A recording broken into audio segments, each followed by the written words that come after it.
네. 오늘은요, 제가 광고해드렸듯이, 우리 홍역 스폰서님께서 그게 본사 강의를 올려주셨더라고요. 근데 보니까 비타민C에 대한 내용인데, 제가 평소에 강의하는 건데 조금 더 전문적으로 강의를 하셔서 너무 좋아가지고요. 저도 공부도 하면서 같이 한번 공유해 보려고 준비를 했거든요. 자료는 본사 자료 그대로 제가 카피를 했는 거고요. 그래서 혹시 조금 어려울 수 있어요. 근데 제가 그 천천히 강의를 할 테니까요. 그리고 강의하고 나중에 유튜브에 다시 이걸 올릴 테니까 복습만 해보시면 좋겠고, 제가 지난번에 비타민C 강의했는 거에 약간 업그레이드 버전을 생각하시면 되니까요. 한번 편안한 마음으로 한번 들어봐 주셨으면 좋겠어요.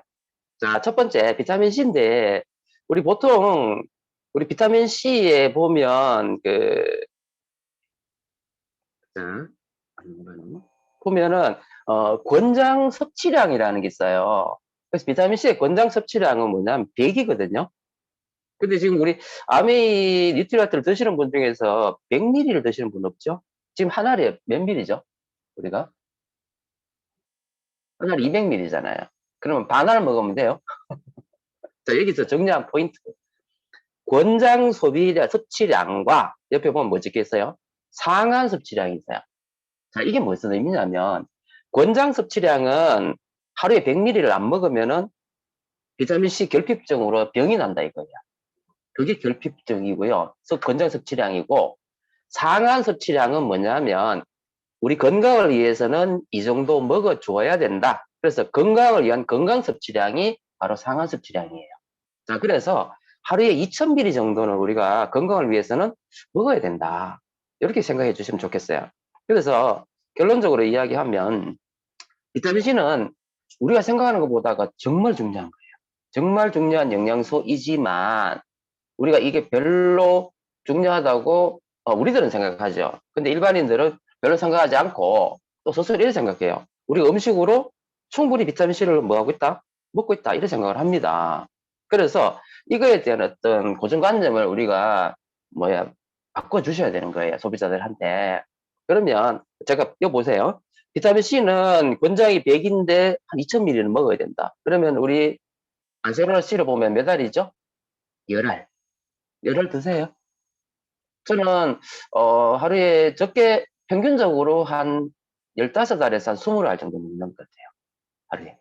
그리고 조금 몸이 좀 안 좋으면 하루에 한 30알씩 막 한 40알씩 이렇게 먹는 것 같은데 그 정도로 이 그러니까 독성이 생길 정도로 그 정도 양은 없기 때문에 이게 또 수용성 비타민이잖아요. 그래서 내가 필요한 만큼 쓰고 나머지는 소비로 다 배출되기 때문에 괜찮아요.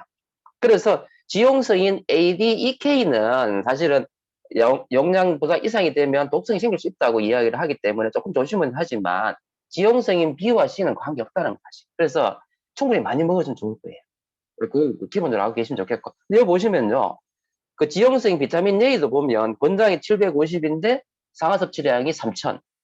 그 다음 비타민 D도 10인데 100. 그죠? 생각보다가 상당히 뭡니까? 레벨이 상당히 넓어요. 그래서 걱정하지 마시고 드시면 됩니다. 그죠? 그래서 그거 이해하시면 되겠고. 그런데 이제 우리 한국인들이 보면 비타민 C가 하루에 2000ml 정도 먹어줘야 되는데 사실 이만큼 안 먹고 있다는 말이에요. 심지어는요, 이 100ml도 안 먹는 사람이 통계에 보면은요, 100ml도 안 먹는 사람이 50%가 넘는다는 거예요. 그래서 대부분의 사람들이 비타민 C를 권장 섭취량도 안 먹고 있다. 심각한 거예요. 그리고 여기 보시면 이것도 같은 통계예요. 통계치에 보면 적게 먹고 있기 때문에 어쩌면 우리가 지금 비타민 C 결핍증, 뭡니까? 대표적인 결핍증이 괴혈병이잖아요. 괴혈병이 걸릴 수도 있다는 거죠. 물론 요즘 괴혈병 걸린 사람은 거의 없습니다만은 그래도 이 정도로 한국인들이 비타민C를 많이 안 먹고 있다는 사실이에요. 자, 그러면 왜 우리가 비타민C를 먹어야 되나? 이제 이 이야기를 제가 조금 더 전문적으로 약간 의학적으로 설명을 좀 해볼게요.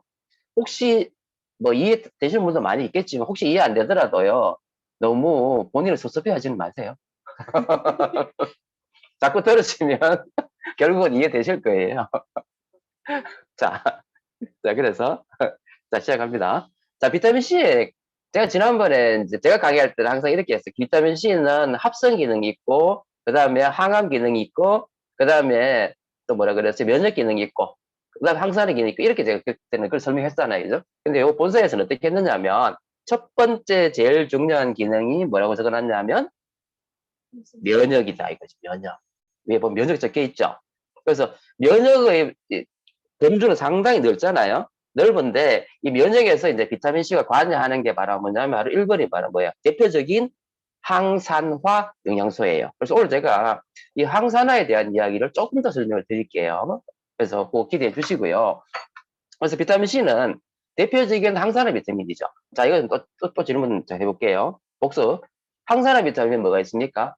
비타민 ACE라 그랬죠. A, C, E. 그 다음에 항산화 미네랄은 뭐예요? 아연, 망간, 셀레니움, 몰리브덴. 그죠? 또, 그 다음에 우리 더블에서 들어있는 여러 가지 뭐예요? 식물, 농축물들 있죠? 이런 게 전부 다 항산화 기능을 한다. 제가 그렇게 설명드렸었잖아요. 그래서 이 항산화의 영양소 비타민C가 뒤에 보시면요. 항산화에서 가장 모듈레이트 역할을 합니다.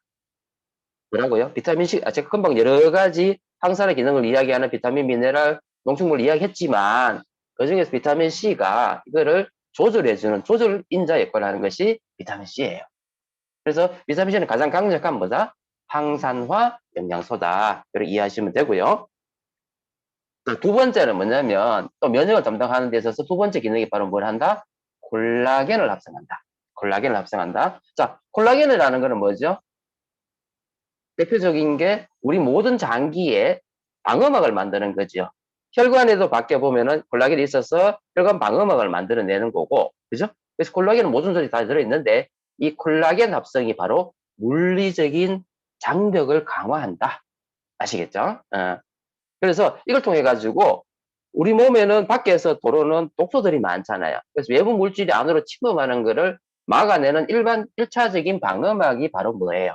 콜라겐이다. 아시겠죠? 콜라겐이다. 여기까지 따라오시고 계시죠? 자, 그 다음에는 뭐냐면 비타민C가 뭘 만드느냐 하면 세 번째가 바로 카테콜라민이에요. 카테콜라민? 뭐지? 카테콜라민 뭐죠? 자, 그러면 코티졸 들어봤어요? 코티졸 들어봤어요? 스테로이드 들어봤어요? 이거예요. 카테콜라민, 코티졸, 스테로이드 전부 다 어디서 만드느냐 하면 우리 몸에서 부신에서 만들어요. 자, 그럼 제가 질문. 부신이 뭐지요? 부신? 콩팥 바로 위에 신장에 부에서 있다가 부신인데요. 이게 근데 중요한 거는요. 부신은 여러분 우리 몸에서 호르몬을 만드는 기관이 어딘지 아세요? 호르몬? 네. 뇌 호르몬. 대표적인 게 뇌하수체. 그 다음에 뭐 있어요? 목에 여분 뭐 있어요? 갑상선. 또 부신. 그 다음 여자는 난소, 남자는 정소. 요게 바로 뭐냐면 호르몬 분비하는데요. 뇌하수체, 갑상선, 부신, 그 다음에 또 뭐예요?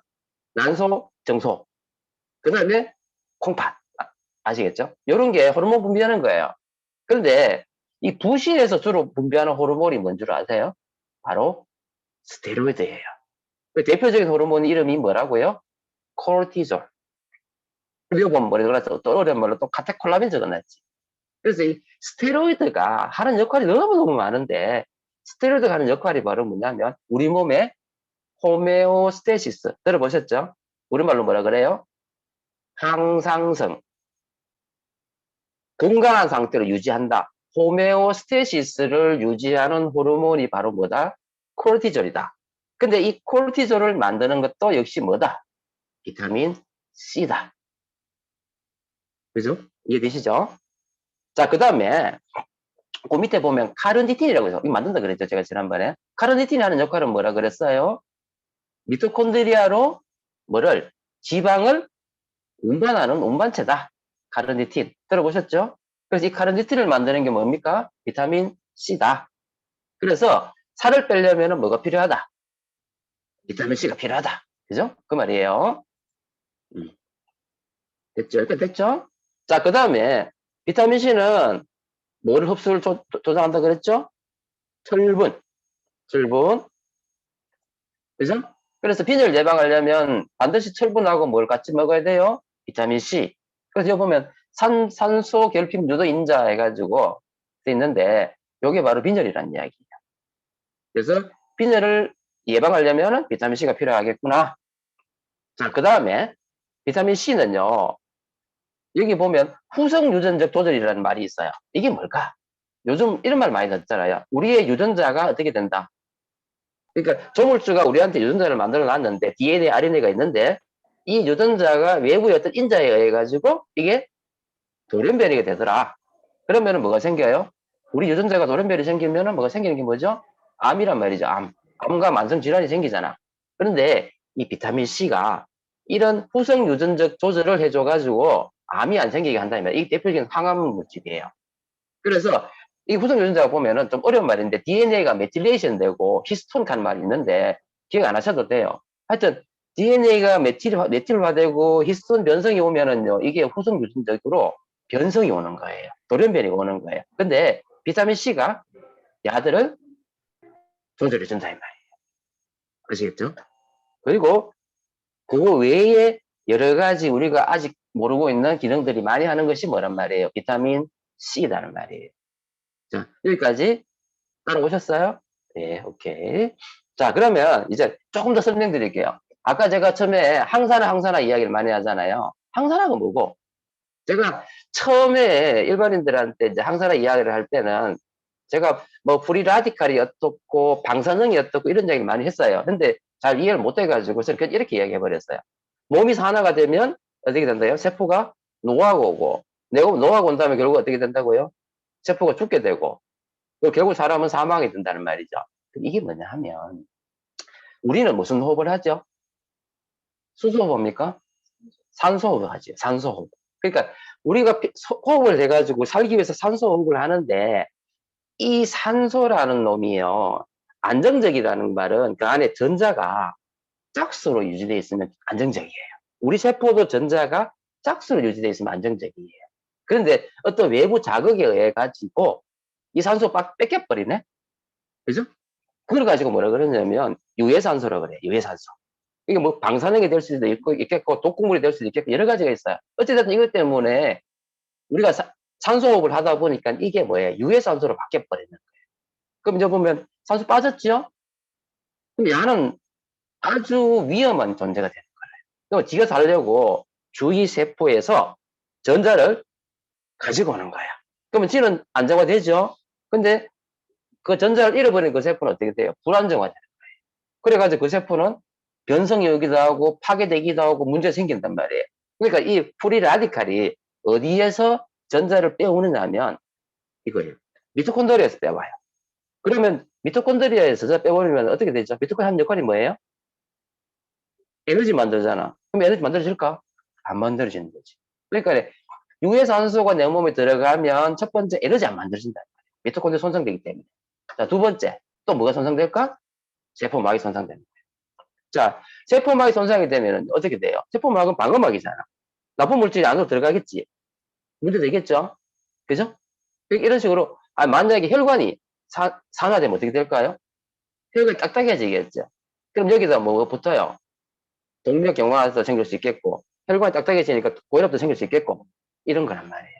그러니까 이 프리 라디칼이 에너지도 못 만들고, 세포막도 산화시켜가지고 문제를 일으키기도 하고, 또 DNA 돌연변이를 유발하고, 또 단백질 손상됨으로 해가지고 여러 가지 문제를 일으킨 게 이 유해산소라는 거예요. 그러니까 우리 인간은 산소호흡을 하기 때문에 어쩔 수 없이 유해산소가 끊임없이 발생할 수밖에 없다. 그런데 이 프리라디칼을 뭐예요? 우리 조물주가 나를 살리기 위해서 이 프리라디칼을 제거해주는 어떤 그게 필요하겠죠. 그게 바로 뭐예요? 항산화 방어 체계란 말이에요. 그 항산화 방어 체계의 모듈레이터 역할을 하는 것이 뭐라고요? 비타민 C인 거예요. 이해되셔요? 자, 프리라디칼 개념 좀 이해되시죠? 프리라디칼은 말하자면 지가 불안하니까는 전자를 미토콘드리아에서 빼오고 세포막에서 빼오고 DNA에서 빼오고 단백질에서 빼와가지고 미토콘드리아 손상을 일으키기도 하고 세포막을 손상을 일으키기도 하고 DNA 돌연변이를 일으키고 단백질 손상도 일으킨다는 말이에요. 이해되시죠? 자, 그래서 자, 금방 제가 이야기했어요. 자, 활성산소란 너무 불안하니까 어떻게 해요? 지금 안정화되려고 이걸 가지고 오는 거죠. 그래서 보세요. 비타민 C라는 놈이 여기 딱 들어가면 어떻게 하냐면 비타민 C가 지가 산화가 되면서 산화된다는 말은 지가 전자를 뺏긴다는 말이에요. 혹은 수소를 빼앗긴다는 말이에요. 그러면 지는 산화되면 되고 활성산성은 안정화된다는 말이에요. 이해되셔요? 그러니까 비타민 C 황산화 영양소가 들어가서 자기가 뭘 줘버려요. 전자를 주고 수소를 주고 이래가지고 항산화 기능을 한다는 말이에요. 이해돼요? 오케이. 좀 어렵죠? 다시 말해서 비타민 C가 자기가 뭐예요? 희생해갖고 희생하면서 자기가 뭘 준단 말이야? 전자 수소를 준단 말이야. 주면 그 세포가 안정화된다는 말이에요. 됐죠? 자, 그리고 그래서 비타민 C는 첫 번째 이 항산화 기능을 통해서 이 면역을 발휘하는 거고요. 또 두 번째는요, 뭐를 만들어내죠? 콜라겐을 만든다 그랬죠. 자, 그러면 제가 뭐 지난번 강의할 때 콜라겐에 대해서 그냥 간단하게 그냥 장벽, 방어막, 잇몸에서 피난다, 뭐 이렇게 얘기가 많았는데요. 사실은 이 콜라겐 역할이 너무너무 커요. 항암에 있어서 가장 중요한 역할을 한 것도 콜라겐이에요, 사실. 콜라겐 장벽이 파괴돼 버리면요, 나쁜 독극물이 안으로 들어와가지고 세포 파괴된단 말이에요. 그래서 콜라겐 합성 및 안정화 역할을 하는 것이 비타민 C인데, 이게 보시면은요, 두 번째가 각질 세포의 분화 및 합성을 향상시키고, 그 다음에 환자의 상처 치유에도 도움 되겠죠. 그 다음에 유해산소라는 놈은요, 이 세포막을 파괴한다 그랬죠. 그럼 파괴되는 걸 뭐에 보수공사해야 되죠. 그럼 보수공사하는 게 뭐가 필요해요? 콜라겐이 필요해요. 그래서 이 장벽에 파괴되는 거를 보수해주고 막아주는, 그죠? 콜라겐 합성을 해주는 것이 바로 비타민 C란 말이에요. 자, 그 다음에 비타민 C 역할은요, 대표적인 면역 기능이라 그랬잖아요. 그래서 우리 몸에서 면역을 이야기하면은 잡아먹는 면역, 그죠? 그 다음에 분비하는 면역 이런 게 있죠. 그래서 첫 번째 이제 잡아먹는 면역은 대표적으로 뭐냐면 식세포잖아요. 식세포. 식세포는 뭐였어 그랬죠? 호중구. 기억나시죠? 그러니까 중성구, 뭐 호중구, 호상구, 뭐 호영구 이런 말 들어봤잖아요. 그중에서 호중구. 이 호중구는 대표적으로 뭐예요? 잡아먹는 세포란 말이에요. 그 다음에 대식세포. 마크로파지라 그래요. 그래서 이런 호중구나 대식세포는 뭐예요? 어떤 나쁜 놈을 잡아먹잖아요. 근데 잡아먹는데 보면 이게 항산화를 통해 가지고 이걸 먼저 무력화 시킨 다음 잡아먹는 거예요.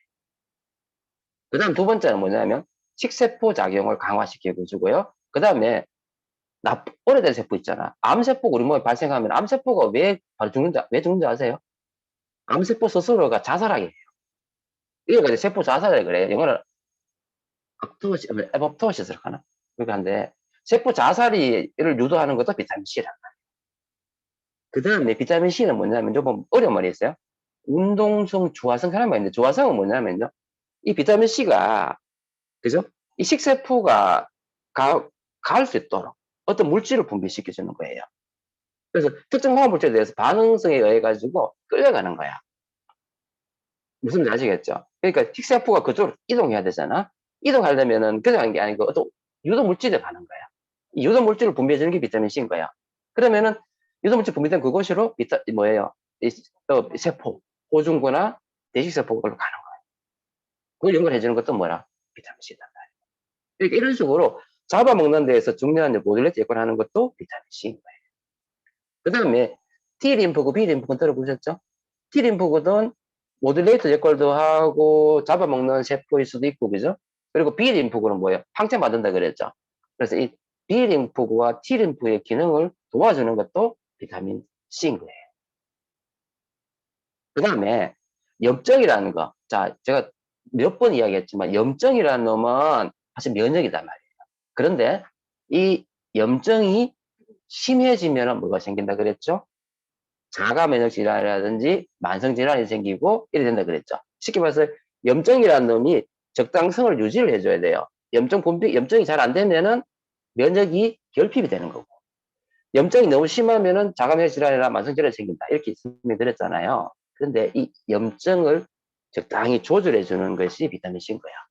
그러면 비타민 C에서 이 염증에서 주를 가져가는 게 바로 뭐냐면 여러 가지 염증 물질들이 있어요. 그게 바로 히스타민. 그 다음에 사이토카인 들어보셨죠? 요즘 코로나 때문에 사이토카인 폭풍 뭐 이런 거 들어보잖아요. 이게 결국은 뭐냐면 사이토카인은 염증 물질이에요. 근데 이게 너무 많이 나와. 너무 많이 나오니까 정상적인 세포가 어떻게 돼버린단 말이에요. 파괴돼버려요. 그래서 이 모든 거를 관여하는 모듈레이트 역할을 하는 것이 바로 뭐란 말이에요. 비타민 C. 생각보다 비타민 C 하는 역할 많죠. 그죠? 그래서 지금 우리 코로나 시대에 비타민 C 반드시 많이 먹어야 되겠죠. 그죠? 반드시 많이 먹어요. 이런 여러 가지 기능 다 하기 때문에 먹어야 돼요. 그렇죠. 그래서 비타민 C는 메가로 많이 드셔야 돼요. 그래서 하루에 100ml 먹을 게 아니라 최소한 2000ml 이상 먹어서 해야 된다는 거죠. 자, 그래서 이제 논문에 보면 이제 비타민 C 면역 기능에 보면 첫 번째가 이제 서울대 이황재 교수가 이야기한 거잖아요. 면역에 억제된 생제에다가 인플루엔자 감염을 시켜낸 다음에 비타민 C 넣었더니만 살아나다. 또 바이러스에 호흡기 감염이 왔는데 증상이 좋아지더라. 그 다음에 비타민 C를 넣었더니만 급성 호흡기 감염 노인들한테서 증상이 좋아지더라. 그 다음에 비타민 C를 넣었더니만 그죠? 인터페론 아시죠? 1차적인 그 면역 관련 물질이 인터페론이잖아요. 인터페론의 생성에 도움이 되더라는 논문이 이런 게 있는 거예요. 그래서 사실은 비타민 C는요, 우리가 생각하는 것보다가 기능적으로 엄청나게 많다. 그래서 면역의 절대적인 모듈레이터 역할을 하는 것은 비타민 C다. 자, 그 다음에 비타민 C에 대한 이제 항암에 대한 연구예요. 항암. 근데 이 항암 이야기하면서 또 뭐가 나오냐? 항산화가 나와요. 자, 제가 아까 이야기했던 거 같이 머리 넣어볼까요? 자, 항산화 비타민 뭐? 에이스. 자, 항산화 미네랄 뭐? 아연, 망간, 셀레니움, 몰리브덴. 그 다음에 여러 가지 식물, 농축물 있다고 이야기했잖아요. 자, 여기서 먼저 이 표를 보여드리고 다시 설명할게요. 복잡한 거 그지요? 그 중간에 보면 노란색에 뭐가 있어요? 비타민 C죠. 다시 말해서 이거 머리 안 들어오면 이렇게 얘기하겠어. 비타민 C가 이 항산화 네트워크에 무슨 역할을 한다? 모듈레이터 역할을 한다. 중간에 모듈레이터 역할을 한다 이 말이에요. 자, 그리고 또 하나 키. 항산화 아까 제가 영양소를 이야기 많이 했지만 그 중에서 우리가 알고 있는 가장 강력한 항산화 물질은 뭐다? 뭐라 그랬죠? 셀레니움 이야기 들어보셨죠? 그래서 요게 그거예요 보면. 그래서 다시 처음으로 돌아가서 자 이해하셔도 되고 이해되신 분만 이해하세요. 자, 우리 몸에 보면 우리 간이라는 놈 역할을 하는 중에서 독소를 제거하는 역할을 한다 이 얘기 들었죠. 간에 가장 많이 들어있는 것 중에서 뭐가 있느냐면 글루타치온이라는 게 있어요. 들어보셨죠? 글루타치온? 그래서 중요한 건 뭐냐? 글루타치온을 그냥 먹은 거다 해가지고 이게 좋아지는 거 아니에요. 글루타치온을 모듈레이트 하는 뭐가 있느냐면 효소가 있어요. 항산화 효소. 근데 그 효소를 도와주는 게 뭐냐면 보조 효소잖아요. 그래서 비타민이나 미네랄은요, 이 효소를 뭐 해주는 거예요? 도와주는 거예요. 보조 효소, 보조 인자 역할을 하는 거예요. 그래서 글루타티온의 기능을, 그죠? 항산의 기능을 해주려면 뭐가 필요하단 말이에요? 셀레니움이 필요한 거예요. 셀레니움. 그러니까, 자, 다시 말해서, 글루타티온이 항산화 역할을 하려면 질은 뭐가 돼야 돼요? 먼저 환원이 돼 있어야 되죠. 환원이 돼 있다가 이게 뭐로 돼야 돼요? 산화가 되면서 하는 거. 아까 제가 설명드렸듯이 지 몸을 불태운다. 지가 산화돼야 되지. 그죠? 그게 항산화기 하는 거잖아요. 그러면 먼저 글루타티온이 산화되도록, 아니, 환원이 되도록 도와주는 게 뭐란 말이에요? 셀레니움인 거예요. 그 셀레니움을 넣어주면은 야가 항산화 기능을 할 수 있도록 그런 뭐 형태로 글루타티온이 변하는 거야. 그죠? 그래가지고 이제 산화를 하면서 주위 조직을 살리는 거지. 근데 글루타티온 살리는 것 중에 또 뭘 살리냐면 비타민 C를 또 살려. 그래서 비타민 C도 몸에서 이렇게 막 돌아간다는 말이에요. 그래서 비타민 C가 이렇게 살아나는 게, 이렇게 환원되는 게 뭐란 말이에요? 글루타티온인 거예요. 근데 또 비타민 C가 다시 또 이렇게 또 돌아오는 데는 뭐가 필요하다? 비타민 E가 필요하단 말이에요. 이런 식으로 다시 말씀드려서 우리가 생각할 때는 이 항산 영양소가 혼자 역할을 하는 것이 아니라 어떻게 서로 상호 보완 역할을 하는 거예요. 그리고 맨 마지막에 보면 이제 비타민 E 있죠. 비타민의 대표는 뭐예요? 대표적인 항산화 비타민이잖아요. 그래서 항산화 비타민 자체가 보면 활성산소를 안정화시키는 이런 항산 네트워크를 구성하고 있다는 거죠. 외우실 필요 없어요. 그냥 뭐 말만 되느냐면 이 모든 과정에 있어서 비타민 C가 모듈레이트 역할을 하는데 가장 강력한 거는 셀레니움이고 셀레니움은요 글루타티온을 그죠? 만드는 거예요. 그리고 결국은 이 모든 것이 활성산소를 안정화시키는 항산화 네트워크를 만들어 가는구나. 이렇게 이해하시면 될 거예요. 됐죠? 예. 자, 그래서 비타민 C가 결국은 이 항산화 네트워크에서 모듈레이트 역할을 한다. 이 개념을 이해하시면 되고, 자, 그러면 비타민 C가 제가 지난번에는 뭐랬 했냐면 대표적으로 비타민 C가 항암 효과가 있다고 밝혀진 것이 바로 뭐였냐면은 위암하고 또 뭐라 그랬어요? 간암이라고 말씀드렸잖아요. 근데 이거 외에도 여러 군데에서 작용을 하는데 그럼 과연 비타민 C가 어떻게 항암 효과가 있을까? 요 설명을 하는데, 자, 요것도 이해 안 되시면 이해 안 하셔도 돼요. 하나의 가설이에요, 가설. 비타민 C가요, 지가 산화가 되면서, 그죠? 지가 산화되면서, 밖에서는 산화가 되면서 항산 기능을 하잖아요. 그러면 비타민 C가 산화가 돼요. 그러면은 산화인 비타민 C가 나와요. 그럼 이 산화인 비타민 C가 암세포 내로 들어가는 거라. 그러면 암세포 내에 있는 글루타티온을요, 어떻게 시켜버리냐면 산화시켜버리는 거예요. 이해되시죠? 산화의 비타민 C가 지가 반응하면서 글루타티온을 산화시켜버려요. 그러면요, 글루타티온 하는 역할은 뭐예요? 항산화 기능이잖아요. 근데 암세포 내에서 글루타티온이 산화돼 버렸어요. 그러면은 어떻게 되느냐면 암세포 내에서 글루타티온 기능이 안 되죠. 그러면 암세포 내에 유해산소가 늘어나는 거예요. 유해산소가 우리 세포, 정상적인 세포에 있으면 우리 정상세포가 파괴되겠지만 유해산소가 암세포 내에 존재하는 거예요. 암이 지가 살려고요. 지 속에 유해산소 있거든. 지를 죽이려는 힘이 있단 말이야. 근데 암세포 스스로가 이 유해산소를 없애는 기능이 있는 거야. 그래서 사는 거야. 그러니까 오래 사는 거지. 안 죽는 거지.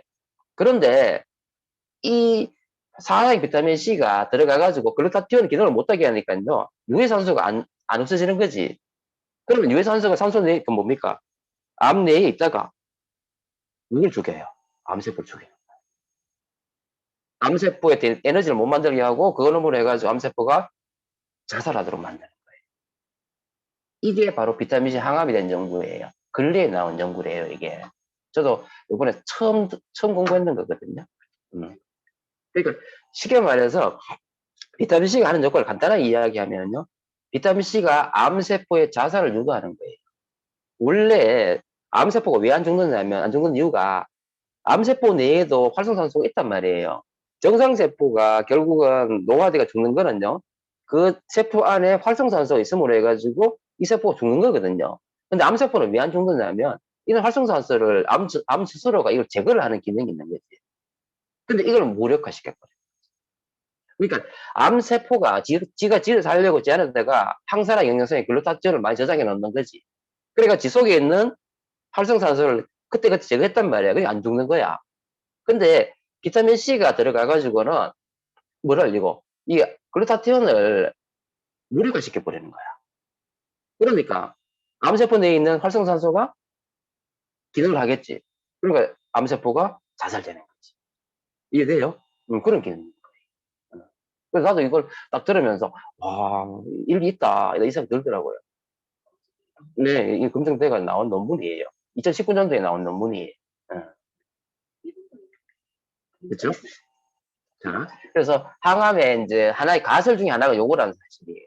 이해되시죠? 쉽게 말해서 비타민 C가 들어가가지고 세포 자살하는 안쪽에 있는 글루타티온을 무력화시켜버려 해가지고 안에 있는 활성산소가 지 스스로 죽게 만드는 거예요. 자, 그 다음에 어떻게 항암하느냐 하면은 콜라겐. 그러니까 암세포가 세포를 왜 죽이는지 아세요? 옆에 있는 정상 조직을 왜 파괴시키는지 아세요? 암세포가 콜라겐 분해 효소를 만들어내는 거라. 그래가지고 정상 조직이 다 파괴되는 거예요. 지가 살려고 암세포는 끊임없이 뭐합니까? 정식하죠. 그럼 공간을 계속 늘려가잖아요. 근데 저희 정상적인 조직이 많이 있으면은 지 공간 차지 못하잖아. 그럼 이 색을 파괴해가 공간 만들어내는 거야. 그러면 파괴할 때 첫 번째 하는 역할이 뭐냐면 정상 조직의 바깥에 세포막에 있는 콜라겐 파괴시켜버리는 거예요. 그럼 다 죽어버리거든. 그러면 여기다 비타민C를 넣어주면 이 파괴되는 콜라겐이 복구되는 거지. 장벽 복구 역할을 하는 것이 뭐란 말이에요? 비타민 C인 거예요. 이게 되시죠? 예. 그러니까 암 환자들한테 비타민 C 먹여야 돼요? 안 먹여야 돼요? 먹여야 되겠죠. 자, 그래서 이제 비타민 C 항암의 연구가 보면 첫 번째는 단순하게 라이스너폴린이라는 사람이 비타민 C 많이 먹었더니만 뭐 감기라든지 이런 데 예방되더라. 그냥 이렇게 단순하게 이야기했어요. 근데 그 중간에 한 20년 동안은 비타민 C가 어디에요? 암 치료에 효과 없다는 또 막 발표를 해가지고 난리가 났는 거예요. 근데 2000년대에 돌아가지고 연구를 해보니까 비타민 C가 과산화 소속하는 거는 뭐냐면 활성 항산화 물질이거든. 산성과 활성화된 물질이거든요. 그러니까 과산화 소수를 발생해가지고 암세포가 3일 되도록 죽인다는 거예요. 그런 가설이 나왔고, 요즘은 금방 이야기했던 그런 가설도 있고, 또 세포 내에 DNA 조절하는 이 후속 유전학이 있거든. 여기에다 비타민C 가입해가지고 이 암세포를 억제할 수 있다. 그런 이제 주장을 하면서 계속 연구가 되고 있다는 거예요. 결론적으로 이야기해서 이래나 저래나 비타민C는요, 항암 효과가 지금 현재로는 확실하게 있다. 이게 결론인 거예요. 이해되시죠? 네. 자, 여기까지고 항암하고 그 다음에 뭐야 하면은 그 금방 이야기했던 항산화에 대한 이야기 좀 했어요.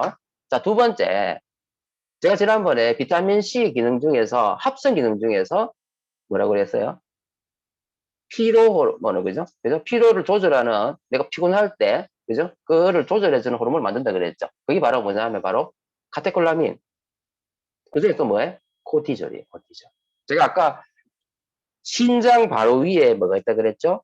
부신이 있다 그랬죠. 그래서 이 부신에서 만드는 호르몬 중에서 부신에도요, 혹시 피질, 수질만 들어보셨죠?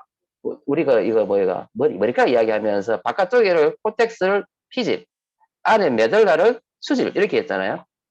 이 부신도요, 코텍스가 있고 부신 피질이 있고요, 부신 수질이 있어요. 요 조그만한 게. 근데 여기서 부신 피질 호르몬이 있고 부신 수질 호르몬이 있는데 참 어렵긴 해요. 근데 좀 설명해 볼게요. 부신 피질 호르몬의 대부분이 바로 뭐냐면 스테로이드인 콜티졸이에요.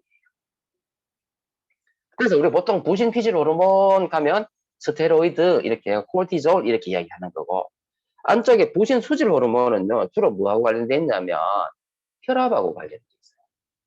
더 이상 설명 안 할게요. 너무 복잡해지니까. 그래서 부신 수질 호르몬에 문제가 되면요, 호르몬 분비가 너무 많아지면은요, 그것 때문에 혈압이 높아져요. 분비가 안 되면 혈압이 떨어져요. 근데 그런 기능을 하는 것이 부신이에요. 그래서 이 정도로 부신이 하는 역할이 많다. 근데 특히 코르티졸이라는 부신 피질 호르몬이 하는 역할은요, 기능이 너무 많아가지고 다 언급할 수가 없어요. 염증 조절도 하고, 그죠? 우리 몸에 하여튼 항상성을 유지하는 데 있어서 절대적으로 중요한 게 스테로이드인 코르티졸이에요. 그런데 부신 호르몬의 특징은요, 사이클이 있어요. 마치 뭐처럼 우리 왜 예전 공부 뭐 할 때, 무슨 공부할 때, 성장 공부할 때 성장 호르몬 이야기 많이 들었죠? 성장 호르몬은 언제 분비 많이 된다 그래요? 밤에 분비 많이 된다 그랬죠? 쉽게 말해서 금방 이야기하는 뇌하수체, 그 다음에 뇌하수체에서 자극이 되면 갑상선을 자극하고, 뇌하수체에서 자극이 되면 부신을 자극하고, 뇌하수체에서 자극이 되면 어디에 난소나 정수를 자극하는, 이게 HPOX라고 해요. 그래가지고 이게 뇌, 그 다음에 장기하고 신호가 왔다 갔다 하면서 하는 거예요. 이런 경우는 뭐냐면요, 하루에 24시간 똑같이 호르몬이 분비되는 것이 아니라 분비가 많이 될 때 많이 되고 적게 될 때 적게 되는 거예요. 그런데 아까 성장 호르몬은 언제? 밤에 분비가 많이 된다 그랬잖아요. 코르티졸은 언제 분비되느냐 하면 내가 깨어있을 때. 내가 깨어있을 때 코르티졸 분비가 많이 돼. 특히 아침에. 그래서 우리가 잠에서 깬다는 말은요, 자, 잠자는 호르몬은 뭐라 그래요? 우리 몸을 편안하게 해주는 호르몬은 세로토닌이라고 그러고, 잠을 자게 하는 호르몬은 그게 멜라토닌으로 바뀌잖아요. 멜라토닌이 뇌 안에, 뇌에 있는 송가치라 그래요. 여기서 이제 멜라토닌 분비가 많이 되어가지고 잠이 오는 거거든요. 밤이 되면 잠이 오는 이유는 뭐냐면 멜라토닌 분비가 밤 되면 많이 나오는 거예요. 근데 아침에 되면 내가 깨잖아요. 햇빛이 딱 비치자마자 잠에서 깬단 말이야. 깨는 거는 뭐냐? 코르티졸 분비가 되면서 깨어나라 하고 신호 주는 거예요. 그래서 내가 깨어있을 때 코르티졸 분비는 많이 올라갔다가 잘 때 되면은 확 떨어져야 돼요. 그리고 낮에는 잠 안 되잖아. 멜라토닌 분비 안 되고 있다가 그 다음에 밤 되면 분비되면서 잠이 오는 거예요. 요게 바로 정상적인 리듬 사이클이란 말이에요. 근데 우리 현대인들은 요즘 어때요? 밤낮이 바뀌고 스테로이드가 스트레스가 많아지고 먹거리에서 여러 가지 안 좋은 먹거리가 막 들어가죠. 들어가니까요 이 사이클이 다 박살나 버리는 거예요. 그래서 낮밤이 바뀌는 사람이 빨리 죽는 이유가 이거란 말이에요. 몸에 콜티졸 분비가 이래 돼버려요. 낮이나 밤이나 계속 낮에는 너무 또 약간 적게 나오고 밤에는 좀 많이 나오고 이런 상태로 계속 유지가 되다 보니까 사람이요 그냥 멍하게 각성되는 상태. 그러면 사람이 어떻게 되죠? 피곤해지. 그러니까 중요한 거는 뭐냐 낮 시간에는 콜티졸 분비가 돼가지고 내가 명확하게 해가지고 일을 하게끔 만들어줘야 되고 밤에는 뭐예요? 또 자게 해서 이 건강을 유지시켜줘야 되는데 이 리듬 자체가 파괴되니까 그죠? 근데 이 비타민 C가 이 콜티졸 분비의 리듬을 유지시켜주는 역할을 한다는 거예요. 이해되시죠?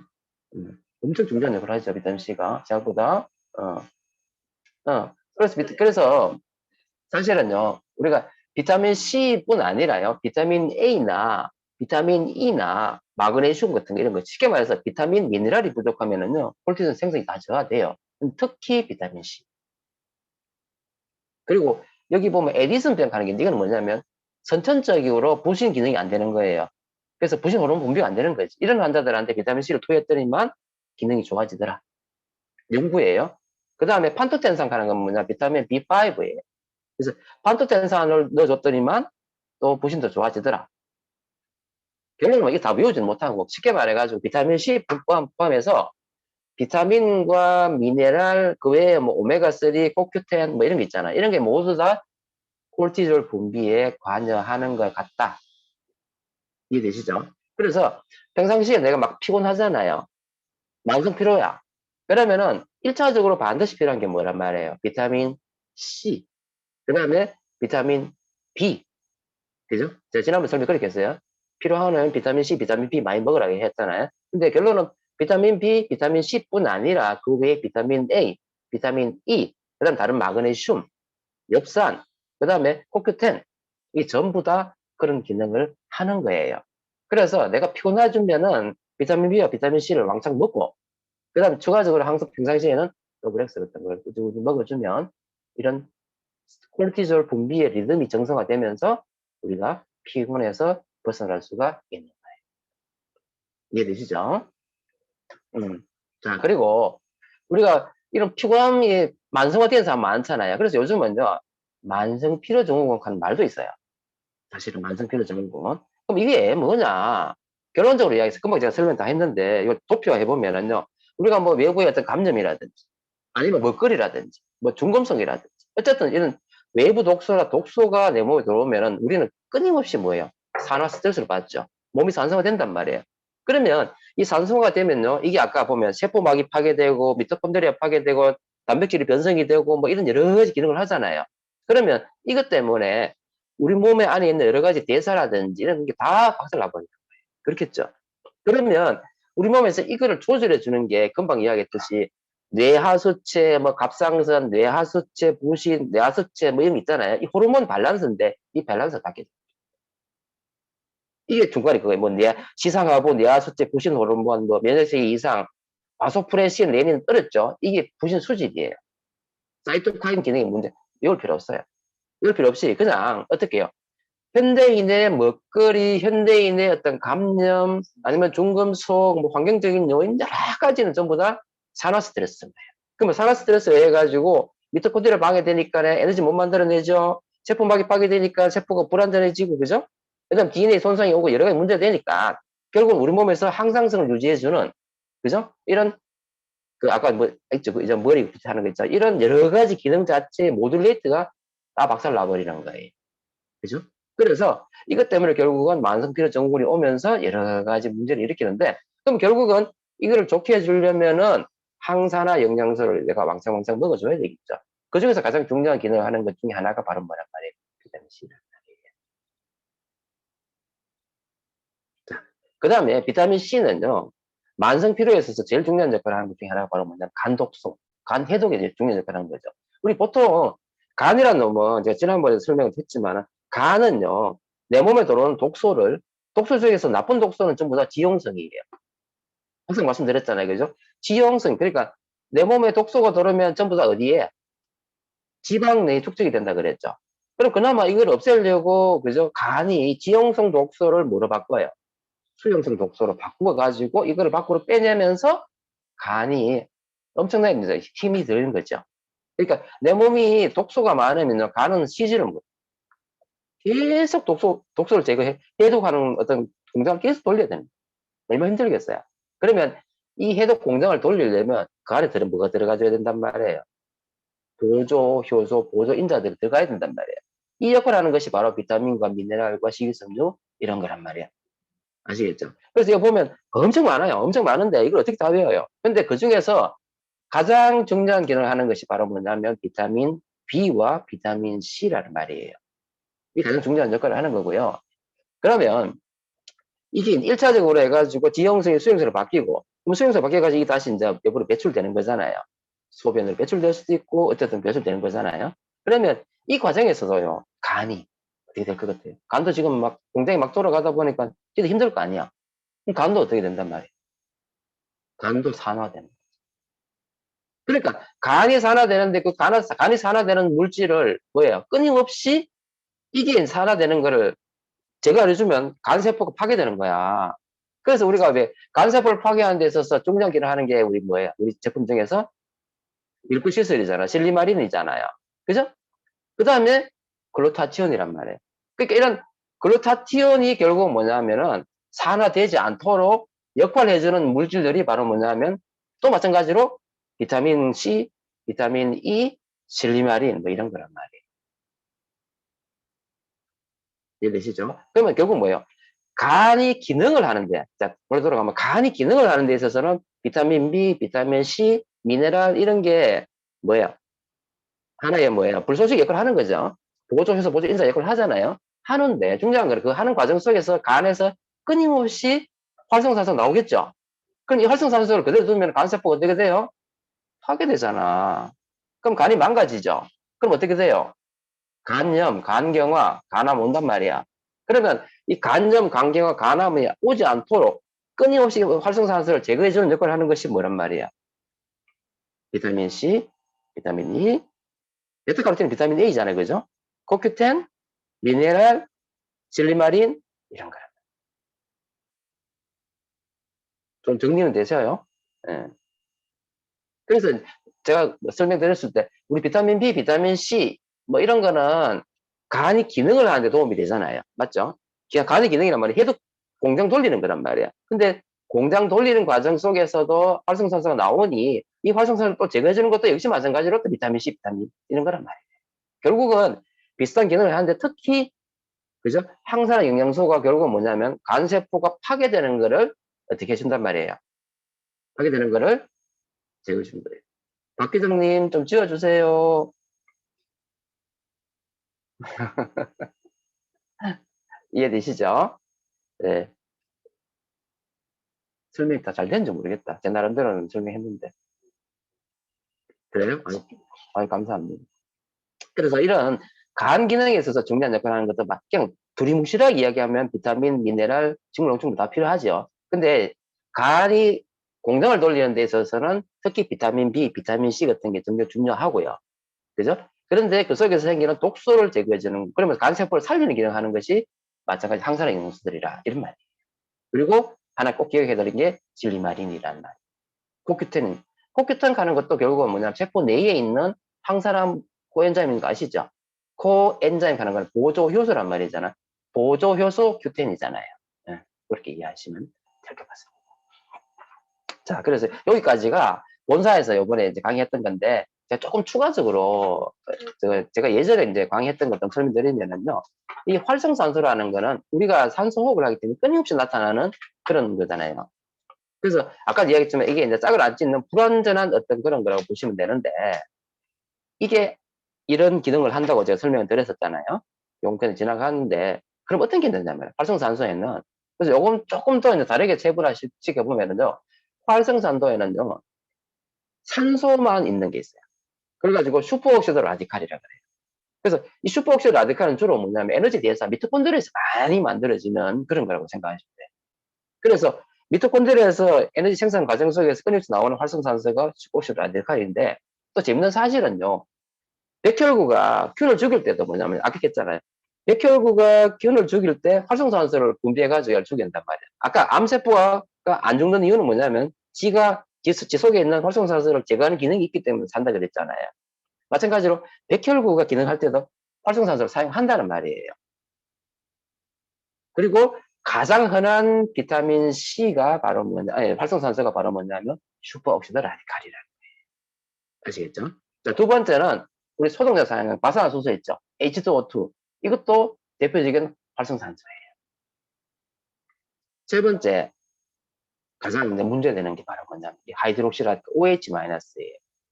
사실 이 하이드록시 라디칼이 왜 이제 꽉꽉 시작했냐면 이게 바로 암을 유발하는 대표적인 프리 라디칼이에요. 그래서 이 프리 라디칼이 하이드록시 라디칼을 제거해주는 가장 중요한 기능이 한 게 셀레늄인 거예요. 그래가 셀레늄이 연구가 막 됐던 거예요. 그래서 방사능, 자외선, 그래서 이런 데서 줄이 많이 나오는 게 뭐냐면 바로 하이드록시 라디칼이죠. 이해되시죠? 그 다음에 자외선 이야기 많이 들었죠. 자외선에서 나오는 일중환산소가 바로 그게예요. 그러니까 자외선이 쌓여지면은 뭐예요? 균도 죽게 되고 막 그러잖아요. 이때 하는 기능 하는 것이 바로 일중환산소예요. 그래서 프리라디칼을 굳이 나누면은 산소가 있는 슈퍼옥시드 라디칼, 그 다음에 과산화수소, 그 다음에 하이드록시 라디칼, 그 다음에 일중황산소, 이런 게 이제 프리라디칼의 종류 중에 하나인데, 그러면 우리 몸에는요, 이런 거를 제거해주는 효소들이 있는 거예요. 그게 바로 뭐냐면, 아까 O2, 그죠? 슈퍼옥시드 라디칼을 없애주는 게 슈퍼옥사이드 스모타제, 외우지 마세요. 이런 효소들이 있다는 걸 아시면 돼요. 그래서 슈퍼옥시드 SOD 하는 게 있는데, 이 SOD의 주로 역할을 하는 게 바로 뭐냐면, 미네랄 중에서 아연이에요. 아연하고 비타민 A, C, E가 주로 이걸 기능하는 거예요. 그 다음에 카탈라제라 그래가지고 있어요. 이거는 또 망간이에요. 제가 그래서 계속 ACE, 아연, 망간, 셀레늄 이야기하는 이유가 이거예요. 그 다음에 글루타티온 프록시다제 하는 게 있죠. 글루타티온의 기능하고 관련되는 게 바로 셀레늄. 그리고 일중황산소는 비타민 A, C, E가 자외선에 의한 결을 또 제거해주는 것이 이거고. 그리고 아직 연구가 되고 있지만 여러 가지 그죠? 식물 농축물들 있죠. 뭐 퀴논, 아민, 폴리페놀 전부 다 떡을 들어있잖아요. 그죠? 이런 식물 내재형 영소가 또 마찬가지로 항산화 기능을 하는 것 같다. 이렇게 지금 밝혀진 거예요. 이해되시죠? 네. 그래서 여기까지 제가 강의를 하고요. 아까 한 분이 질문을 아주 길게 놓으셨는데 제가 강의한다고 읽지는 못했는데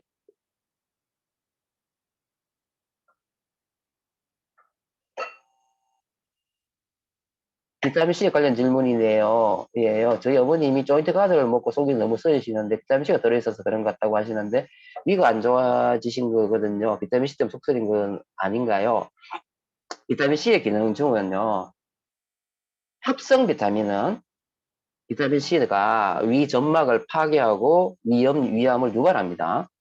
그런데 우리 비타민C는요. 비타민C 그러니까 간단하게 이야기해서 위염에 더 도움이 되는 게 비타민C. 그래서 위염을 악화시키는 것이 아니라 결론적으로 이야기해서 위염을 유발하는 인자를 제거해 줌으로 해가지고 위점막 세포를 그죠 만들어내주는 역할을 하는 거기 때문에 절대 그런 건 아닌 것 같고요. 아마 어머님이 근본적으로 위가 아주 예민하고 지금 위가 좀 안 좋은 상태였던 것 같아요. 그럼 이런 경우에는 그걸 치료하지 않으면은 우리가 어떤 걸 먹어도 위점막에는 뭐가 될까요? 예, 약간 자극이 되겠죠. 예, 그러니까 그런 증상이 나타나는 거라 저는 생각을 합니다.